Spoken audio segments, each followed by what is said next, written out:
Achilles while he was in Milwaukee last year before he got moved back to Portland. The fact is he's healthy enough to compete in a three-point shooting contest, and that's what he intends to do. I think that he has a good shot of winning. He's a two-time champion already, so we will see what happens as it pertains to that. There are a bevy of stories to touch on today involving college football and Trinidad Chambliss, involving some other stuff that's been going on. But you know, the order, of course, the All-Star Weekend in terms of effort, in terms of Team USA versus the world and how people feel about that, how people are against that, et cetera, et cetera. All of that stuff is stuff that we can get into as the show progresses today. But the first order of business is LeBron James. Thursday night began, you know, with him and the Lakers winning 124-104 over the Mavericks. And it ended with him doing something he had never done and finished with something no player his age had ever done. James scored or assisted on the Lakers' first 23 points of the first quarter. His longest such streak to begin a game in his 23-year career. By the end of the night, he had 28 points, 12 assists, 10 rebounds in only 28 minutes, I might add, becoming the oldest player in NBA history to post a triple-double. 41 years, 44 days old, he passed Karl Malone by about 17 days. For the record, it was LeBron's first triple-double of the season and 123rd triple-double of his career, putting him fifth all-time. Russell Westbrook's number one with 207. Nikola Jokic is number two with 184. Oscar Robertson is number three with 181. Magic Johnson is fourth with 138. LeBron James is fifth with 123. And, of course, Jason Kidd is sixth all-time with 107. There's a lot to touch on in regards to that. Let's see what sound we have with LeBron James speaking about what transpired last night. Let's hear from LeBron James. The win, that's the most important, and you know, to be able to do it and get the win that's what means more to me than anything. But been very blessed to play this game, play it at a high level, and was able to do it again tonight. The assist obviously is what I love the most, being able to get my guys involved. Throughout my career, I've always loved that more than anything, and you know, being able to put the ball in the basket, obviously that's part of this game as well, to be able to score the ball. So I think what it means to be able to have your hand in you know, three facets of the game, make an impact on those three, that's pretty cool. It is, no doubt about it. 41 years, 44 days old. We've never seen somebody this great for this long. If you want to really, really talk about LeBron James and GOAT status, having that associated with his name, as I've said in the past, I'll say again, he is the GOAT of longevity. Nobody has been this great for this long, more so than LeBron James. He is the GOAT of longevity. Now, to me, interesting thing that I wanted to throw out to y'all about the GOAT conversation, because obviously anybody that knows me knows I do not believe that LeBron James is the GOAT. I believe that belongs to Michael Jeffrey Jordan. That's who I believe the GOAT in the history of basketball is. Obviously, we're not counting championships, because if that were the case, it would be Bill Russell and nobody else. So we know that. What is your definition of a GOAT? I'm going to tell you mine. My definition of a GOAT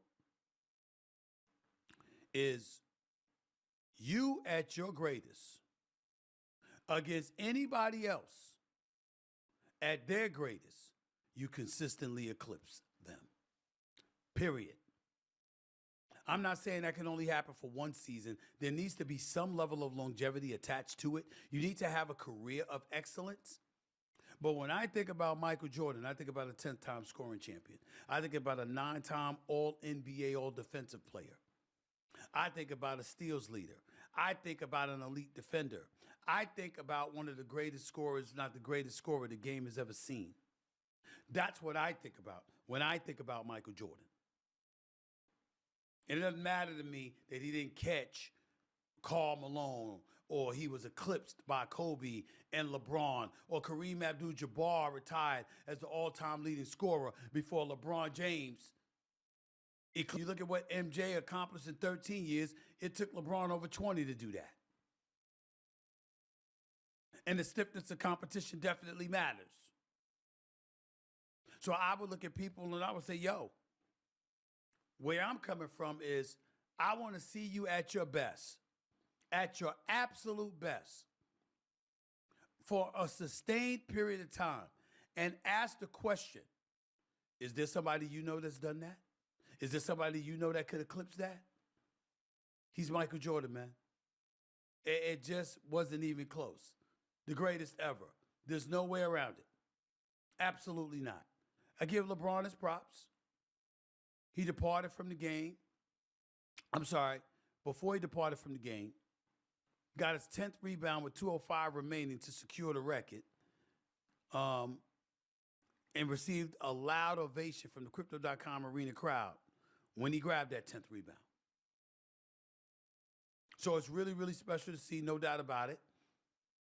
And you give him credit where credit is due. He'll be playing in his 22nd consecutive NBA All-Star game. What do you say? I'll tell you the other thing that I'm really excited about. And I think it's important to bring this up because it really is important. When I watched the Lakers last night and I saw LeBron's playing the way that he was playing, although it was against the Dallas Mavericks, without Kyrie, without AD, without Cooper Flag, bottom line is this. I looked at LeBron James and I started fantasizing because I started saying to myself, wait a minute. If he could be this player in the postseason and Luka and AR, Austin Reeves, show up, Lakers could make a run. I'm going to say it again. The Lakers could make a run. They could pull it off. That's how I'm looking at it. I'm thinking about them, and I'm saying they could do this. We can't ignore. Listen, Oklahoma City started out the season 24-1.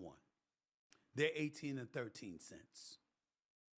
Denver Nuggets have dipped a little bit, even when Jokic has been back. San Antonio Spurs are young. No matter how formidable they are, you still get the impression they could be had. I got KD as an elite, bona fide number one option, but in the same breath, when you look at Houston, who could start 4 guys, 6'11" and above, you still find yourself asking, what will they give you? What is this about? You still find yourself asking that question. You really, really do. And I'm here to tell you something right now. The Los Angeles Lakers with LeBron James, with Austin Reeves, with Luka Doncic, if they're all bringing their A game, they could get to the conference finals. They could get to the conference finals. I really, really believe that. And I'm not smoking crack. I'm telling you what I feel. They could get to the conference finals. So I think that's something to think about. That's something to consider. That's something to pay attention to, which absolutely, positively we will. I'm not getting caught up in LeBron James, figuratively speaking, stat padding. I'm not saying that's his intent or anything like that, but you're around this long and you don't have a legitimate shot at really, really winning the NBA championship. That's what some people are going to think about you, which is why they've labeled him that way as coach of the Los Angeles Lakers. I'm not doing that. Because I look at the Los Angeles Lakers and I say, yo, man, they got a chance. They could make some things happen. That's how I view them. And I just feel that way about them. I really, really do. And I think everybody should as well. 888 Mad Dog 6 is the number to call up. It's 888-623-3646. You're listening live to the Stephen A. Smith Show, Sirius XM, Mad Dog Sports Radio. I just think you got to think like that.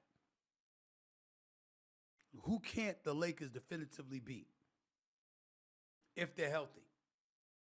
And their offense is clicking. We know their defense is porous. We know they ain't going to do anything defensively. But if their offense is able to put pressure on opposing offenses because of how formidable they are on the offensive side of the ball, that's a win. That is a win. And that's how I look at it. Let me get to another subject that I want to touch on, because James Harden made some news. And we'll get into All-Star Weekend a little bit, a little bit later on in the show. I'm sick and tired of people arguing with me about my point. You know what? Everybody's talking about tanking and how Utah got fined $500,000 and all. Listen, some teams are going to tank. I'm just one who doesn't believe that tanking is nearly the issue that load management is. I think